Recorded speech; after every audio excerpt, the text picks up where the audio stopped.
record with 6 in this postseason. This season, Mark Messier back with you. You were laughing. He said Jack is so good. He's so good. We're talking about a play-by-play and bringing it to real life. What a voice and what pronunciation, we'll say. Oh, the energy from him is fantastic. The energy from the Oilers last night was fantastic. But Connor McDavid still goalless. But if I told you they'd be 2-2 in this series without a Connor McDavid goal, I think they would take that. So what do they need to do to kind of just get him to score something? Yeah, I think, he's such a preoccupation for Florida right now. Every time he's on the ice there, it's so hard to defend in every area of the ice. He puts so much pressure on the defense. He's penetrating. He's getting all kinds of chances. I don't think it's a problem for Edmonton at this point right now. Obviously, they're 2-2 in the series. He eventually is going to score. There's no question about it. He had all kinds of opportunities last night. He not getting a lot of puck luck right now. But that's why teams that would go on to win the Stanley Cup there have a lot of depth. And the Oilers have shown all playoff long so far that they've got a lot of depth. And Draisaitl was the guy that stood up last night in overtime and made the play. But I keep getting back to it. Teams put great players in position to make great plays. Right. Draisaitl was a guy last night, but don't be surprised when McDavid puts his fingerprints on the score sheet. He already has in different ways on the score sheet, though. And if he does, I mean, if you're Florida, you're thinking, we've held him scoreless. That's going to be dangerous if he gets going. We saw Draisaitl do it in Game 1. We saw him do it again last night. We talked about the mentality of the Oilers last night from coming back and staying in it and get the win. I want to flip the script for Florida because maybe they let off a little bit. Did they blow a really, really good shot to just get this thing over with and go back to back? They did, and I wouldn't say that they blew it. I thought Pickard came in and played really well. He made a huge save on Lundell. We talked about it earlier. That would have made the game 4-1. That would have put the game out of hand for the Oilers there. But for the Oilers themselves in Florida, when you're up 3-0, the tendency is to sit back a little bit. I didn't really think they sat back. They had all kinds of chances. They didn't get any puck luck after that. If you look at all the chances that Bennett had, Reinhart had great chances. They're up and down the lineup. They had great chances. Pickard played great. They got what they needed from Pickard when he came in relief after the first period. And of course, then the specialty teams took over. And the one over the first goal, I think that really kind of started to turn the tide. The goal over Bobrovsky's shoulder that Nurse scored from a bad angle. He should have had that goal. He would like to have that one back, but that seemed to kind of get Edmonton's momentum moving. And you talk about Pickard. When you make a switch like that, sometimes it's just something you have to do to energize your team, and it worked perfectly last night. And look, this is one of those series, if you haven't been watching, you're missing out, but it's tied at 2-2, so you can start over. It's been really, really great. Mark Messier will talk to you coming up top of the hour. Let's go back to basketball now. And yesterday, Magic Johnson joined our show and left us with some memorable sound bites. It was really, really peak Magic Johnson. So let's hear Magic at the mic, starting with his crystal clear expectations for Luka Doncic's first full season as a Laker. Luka, it's great what you did in Dallas, but the difference is in Los Angeles, we expect championships. And we expect our superstars to lead us to a championship. LeBron has already did that. Now we want Luka to do the same thing. Monica and Alan back with us. So let's piggyback on what Magic Johnson just said. Will Luka get LeBron a championship with the Lakers? They can get a championship, but it's not if Luka becomes a fitness model like everybody's so obsessed with, all right? They can get a championship if they get a center. They need a big man. It's as simple as that. Look at this. The off-season videos are great. This is so. Monica posts videos like this on her Instagram. Oh, whatever. I mean, this is. She's in great shape as well. Thank you. This is not about Luka being svelte and all that stuff. He's a great player, and they play well together. They need a center. They get a center, they become a contender instantly. Who needs a center when you have an Adonis like that? Don't skip legs day. Don't ever skip legs day. Well, you don't skip arms day. You got to shoot those long threes as well. You got to look right, too. You got to look good doing doing it. I think that the Lakers will improve, which is a no-brainer because Luka Doncic is an excellent basketball player. J.J. Redick's going to improve as a coach, and LeBron James has given us 2 decades of excellence.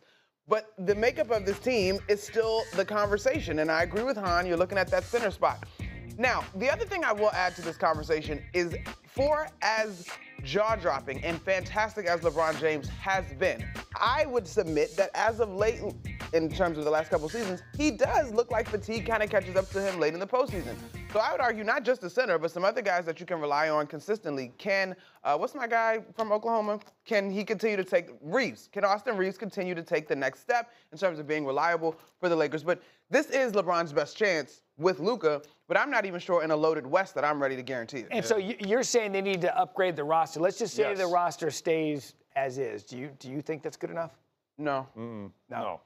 Again, need a big man, need rebounding, need a rim presence. You got all the things that you were exposed to. You got, and also, Luka could come back with a six-pack and everything that you want, but he's still not going to be a good defensive player. Like, it's a real thing. I was thinking the same thing. It's a real thing. Like, so you still need somebody that can protect him when they blow by him, somebody that can protect the rim. That's, to me, why the most important thing for them to do this offseason has nothing to do with what Luka does in the gym. It has to do with what you do at the front office and get yourself, not one, but two big men that you can put on the floor and protect him. You are absolutely right. I just wonder what the vision is in terms of Luka's timeline. There you go. Right? Like, when this trade went down, first of all, I know Dallas is going to struggle this year without Kyrie Irving, but I still think that team is better constructed to win if healthy sooner, right? But then the other part of this was Luka is going to be the heir apparent.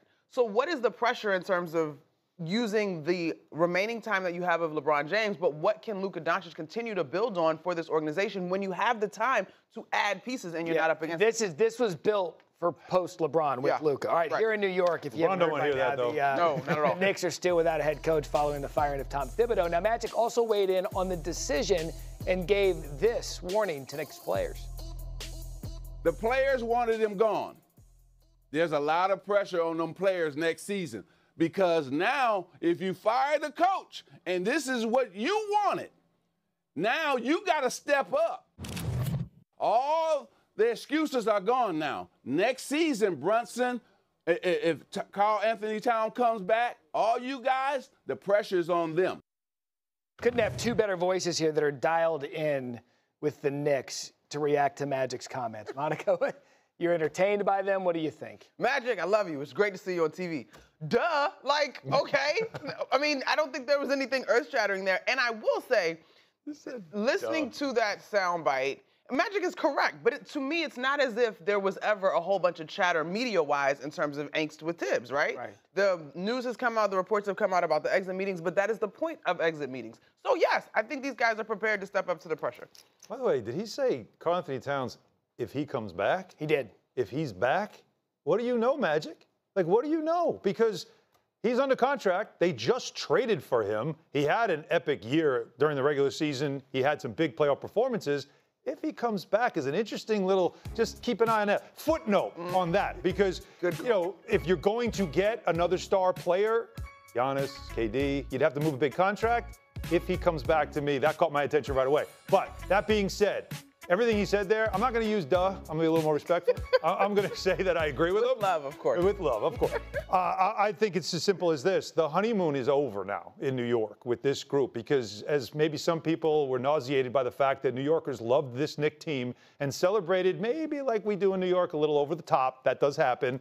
But I think now, all that stuff now is gone. I think now it becomes only about results. And I think the players, for the first time, are going to hear about it, and they're going to feel the pressure more than ever because the coach was moved out. They don't have right now an answer for who's going to replace him.